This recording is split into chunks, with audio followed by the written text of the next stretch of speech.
Hey everybody, welcome back to Experience Points, a less formal, more laid-back sort of video series where I talk about games that I've played a little bit of but have not yet finished, and today I'm talking about Soul Hackers 2, released by ATLUS today on August 26th of 2022.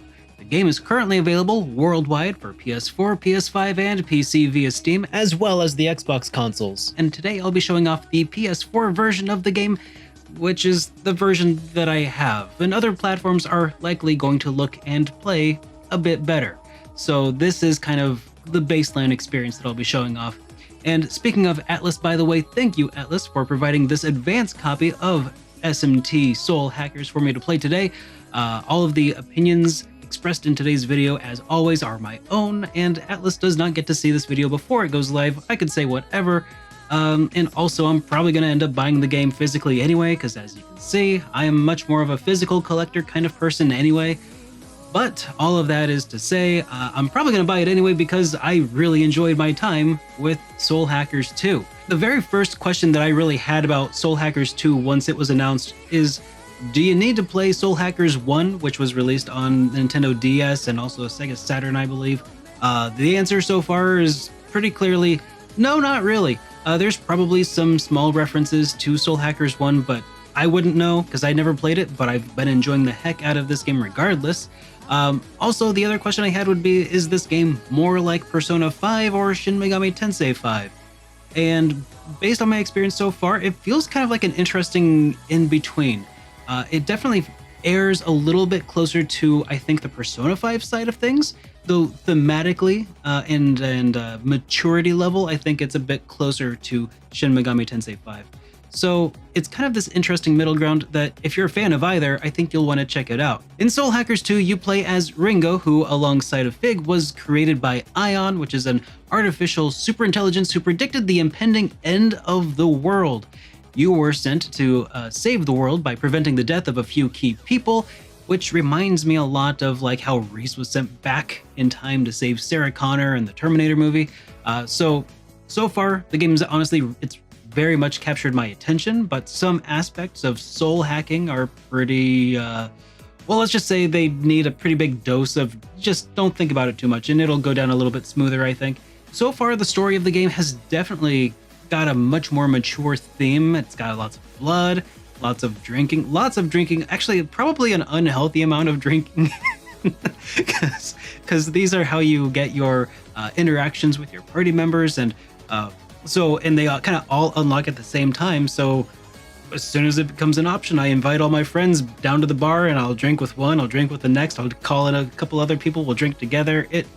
It's probably very unhealthy, but yeah, it's a much more mature sort of game.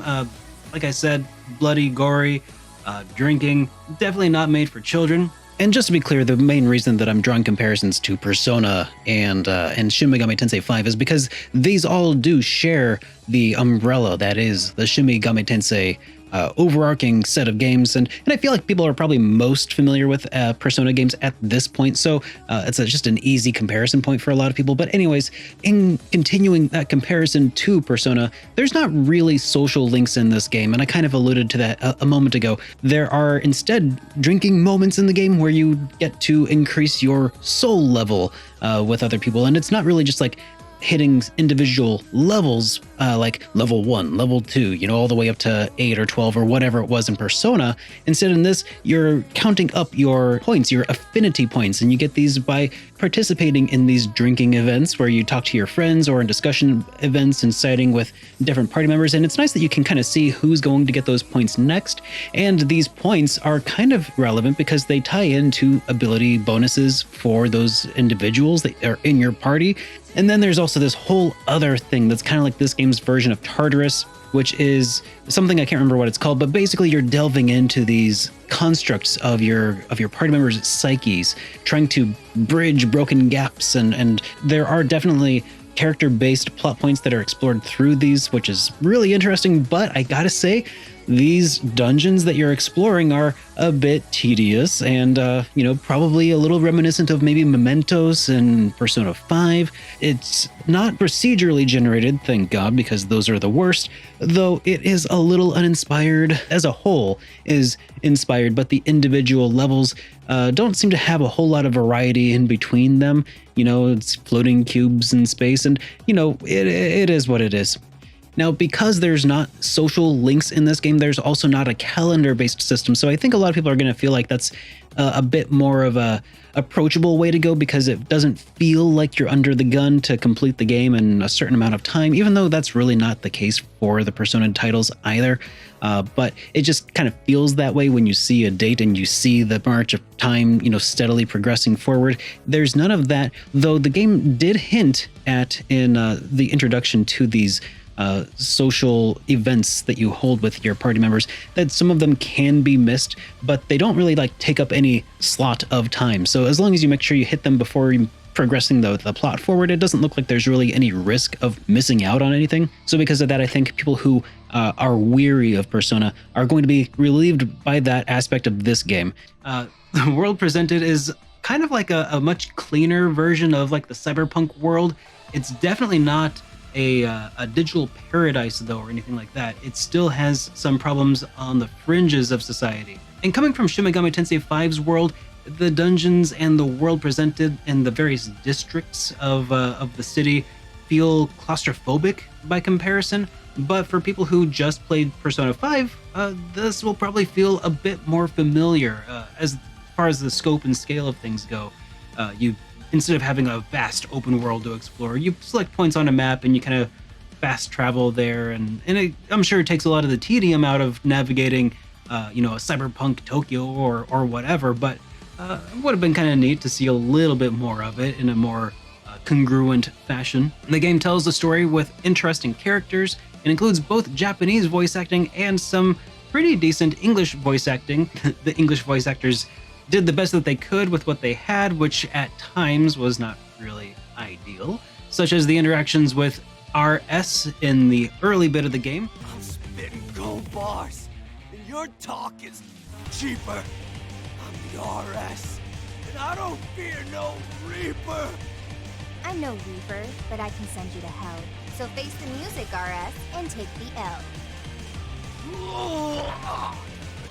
But otherwise, I think that outside of certain scenes that have been making the rounds on the interwebs, I think most people will be very satisfied. It's very much on par with what ATLUS has been doing in the past, and yeah, feels right at home. An agent of Ion. Ion is an eternal, unchanging, ultra-intelligent observer of the times, born from the farthest reaches of technology. And the situation dictates that I have to look like a person right now because, reasons. Wait, so you're not human? This has gotta be a joke, right? The gameplay consists of a lot of combat and exploration. Feels a lot less complex, I think, than Shin Megami Tensei 5 did with its press turn system, but it's still introducing combat mechanics about 10 hours in, more of which can be unlocked as you progress the game further and unlock new commands. One thing that makes Soul Hackers a bit different is that every party member is able to switch out which demons they are able to equip, as opposed to with Persona, it's really just the main protagonist who's able to change their persona.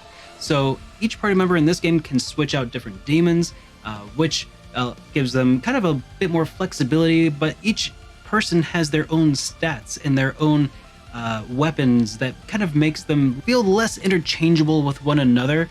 Some are definitely better suited towards certain types of demons than others, and you'll have to play around with that and do some additional customization. There is a lot of customization you can do to really get a feel for who is best at doing what.